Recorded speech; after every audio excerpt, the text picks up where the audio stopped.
আমার নাম সুমাইয়া। আমি বর্তমানে আমার হাজবেন্ডকে নিয়ে সৌদি আরবে থাকি।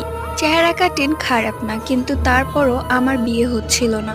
প্রায় 25 বছর পর আমার বিয়ে হয়েছে। আমার যখন 5 বছর বয়স তখন থেকেই আমার সাথে একটি জিন থাকতো। সেই জিনটি আমাকে অনেক পছন্দ করত। অবশ্য আমার কোনো ক্ষতি করতো না, কিন্তু সব বিপদ থেকে আমাকে রক্ষা করত। প্রায় 25 বছর পর্যন্ত যখন আমার বিয়ে হচ্ছিল না, তখন আমার ফ্যামিলি আমাকে একটি হুজুরকে দেখায়। সেই হুজুর জানায় আমার সাথে একটি জিন আছে, এবং এই পর্যন্ত আমার যতগুলো সম্বন্ধ এসেছিল সেই জিনটি তাদেরকে ভয় দেখিয়ে বিয়েটা ভেঙে দিয়েছে। সেই জিনকে কিছু ভোগ দিতে হবে, তাহলে সে আমার পিছু ছেড়ে দিবে, এমনটাই বলেছিল হুজুর।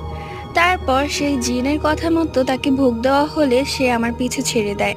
বর্তমানে আমি আমার হাজবেন্ড নিয়ে সৌদি আরবে থাকি এবং তোমার ভিডিওগুলো দেখি, তাই ভাবলাম আমার স্টোরিটাও শেয়ার করা যাক।